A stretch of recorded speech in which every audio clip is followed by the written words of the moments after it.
Well, welcome to CEO Talk, where we interview business owners and CEOs in the know, and we ask them for their tips and tricks for running their organizations. So today we've got a legend, Des Jenic, originally from Prince Albert, Saskatchewan, and he now lives in Kelowna, BC, currently a director of 3 companies, Draft House Labs, IWG Corporate Services, and Insure Wealth Group Inc.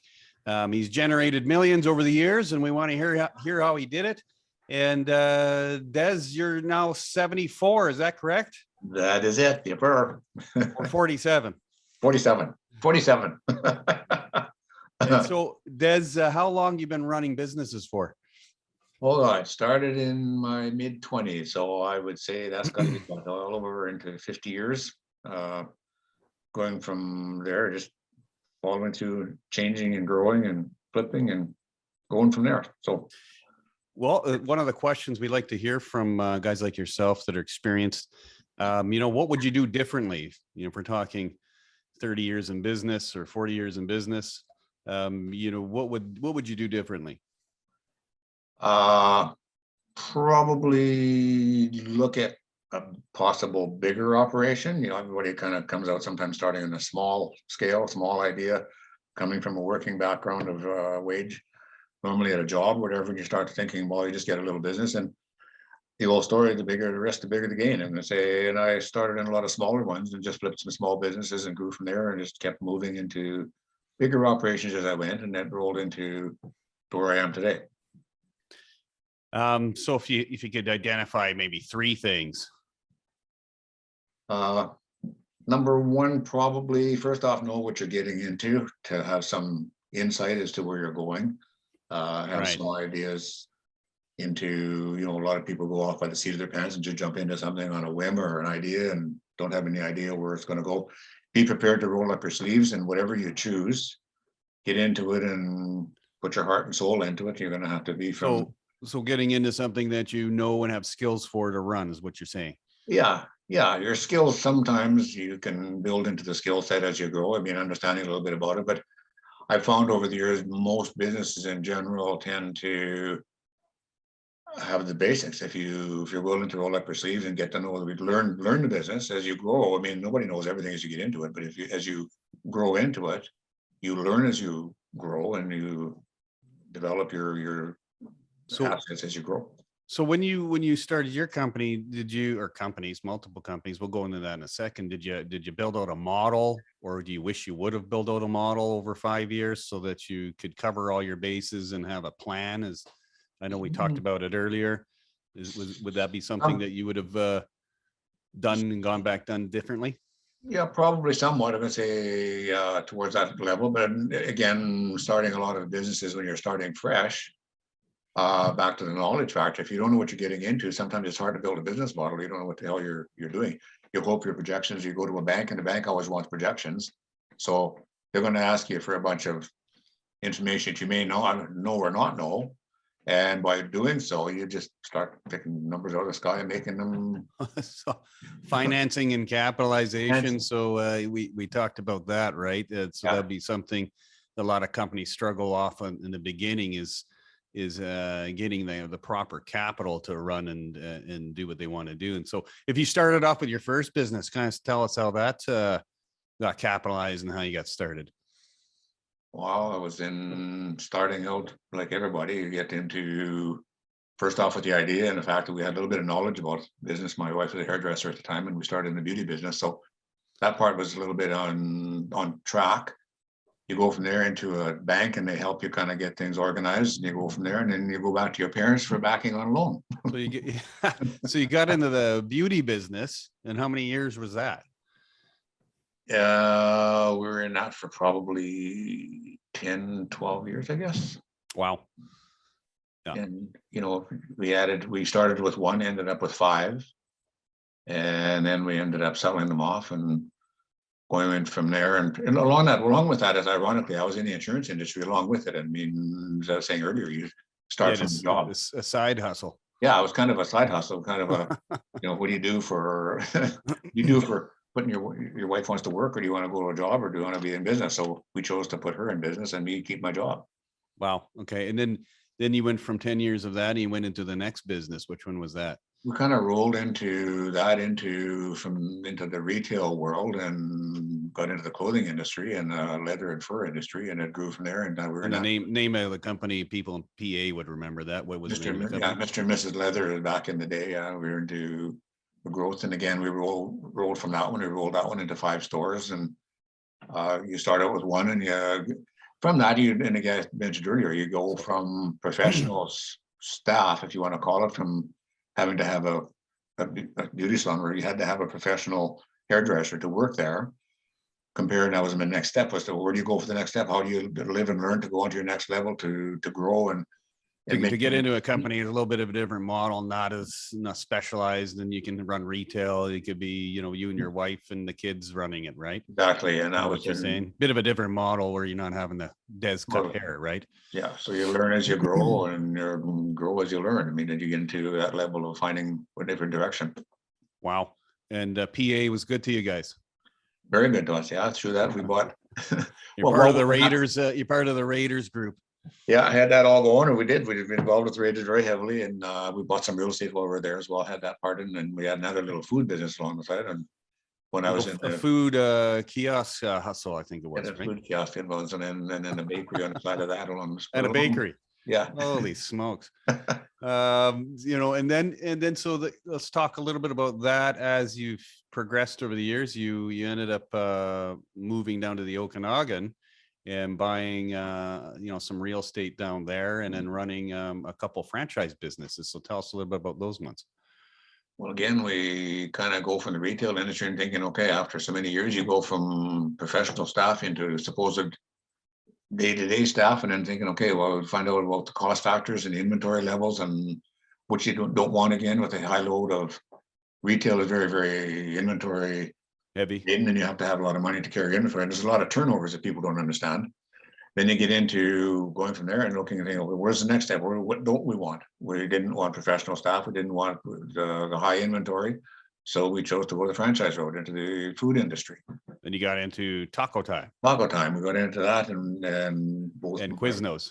Yeah, and a Quiznos on the side. So we got those and grew from those. And again, what was some of the main differences? Now you've given up your freedom, and in essence, you could do whatever you want with the other business. Now you're into a franchise where they're very regulated and controlled. What would be were there pros and cons behind this? Yeah, again, there's pros and cons, and you have to, again, there's assistance in getting it started, if you want to call it, with a direction. Because they've got a plan generally laid out for what their directions are and their track records to building and growth, and so it's following rules, if you want to call it. Being an owner, you still have, well, everybody thinks you're rich when you're in a business, so you can all this freedom, but it's no different than running your own. You still got to do, if you're putting in the 24/7 anyway. But the rules and regulations, it solves a lot of the back end work. Yeah, a lot of the searching that you normally have to do on your own end, because it's already kind of laid out as a structure in a franchise. Yeah, so and that's what a lot of people don't realize is that when you're running your leather company, there's a lot of back end stuff that's you got to do, right? Absolutely. And, so the franchise can do it, and it comes at a cost. Yeah. Pros and cons on both, but yeah, I'm gonna say they're right. At the end of the day, on that one, we've learned from that one. Again, you learn how many years, 20 years later, you're paying out a lot of the franchise fees that you can. Yeah, you do them on your own.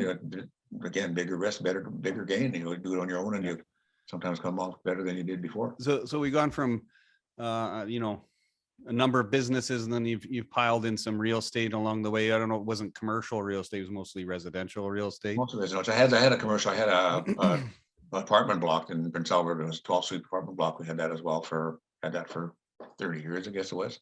Wow. So we ended up selling that one off, and then it had changed over. Actually went from an apartment building into a leased out building to the government. That kind of worked out very well on that one. So kind of gave us some direction and being able to diversified a bit. And if you were said what would be the main strategies that worked, or top 3 that you could tell everybody when you're running your own business, what would that be? Number 1, be prepared to work. Yeah, you get it's not all roses and was it not 9 to 5? Not 9 to 5. No, not 9 to 5. It's 24/7. I think a lot of people think that is. I think they think it's, you get up at 7 or 8 or something like that, and you're done by 3 or 4, and you get to go Exactly. on your Exactly. yacht and have your lifestyle. But that's not the case. I mean, everybody we talk to they put in some long hours, and you got to be prepared to do that. So the normal day for you guys would have been what? Get up at what?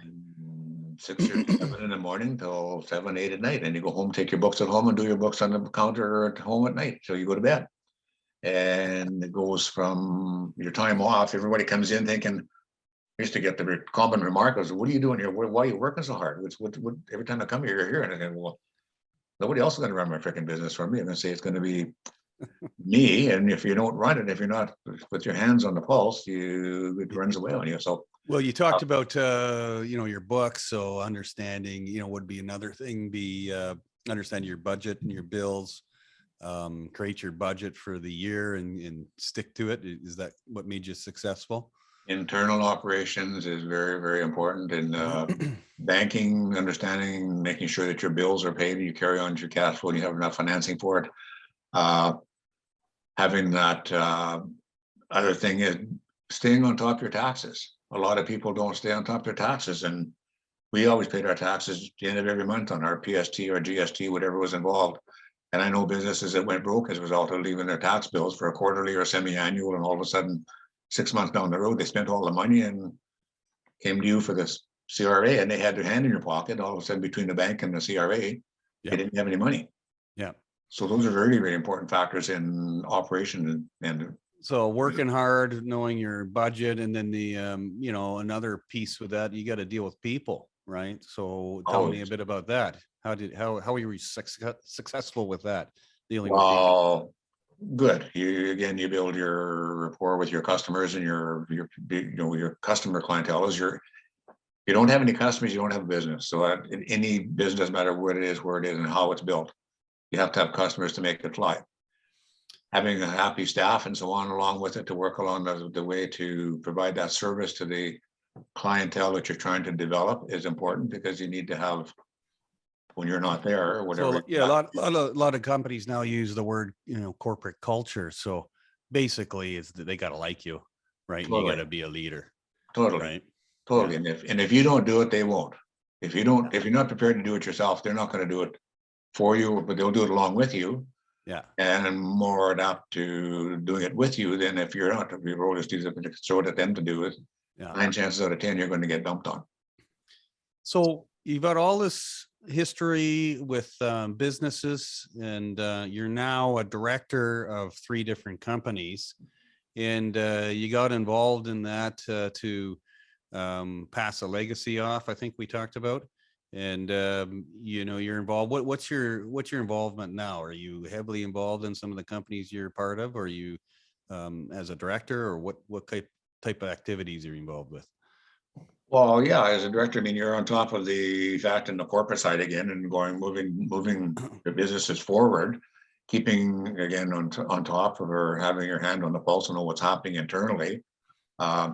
If you get into a different size corporation than what I was ever in before, I mean, and there's a lot more involved because it's a much bigger, expanded operation working, in our situation we're working with. So keeping on top of that and looking at, it's a different level because I'm not in the day-to-day operation like I was before, and it gives me something. I wanted something to kind of semi-retire with. I mean, what's retirement today? I mean, 50, what's that? Life at 55 or freedom 55 has gone out the window years ago. So today's world is a different world. I mean, and I didn't want to, when I sold all our businesses, I didn't want to really quit. So I moved forward into this area where I can work with you in the direction we're going, and it gives me a bigger opportunity to carry on and work as long as I want.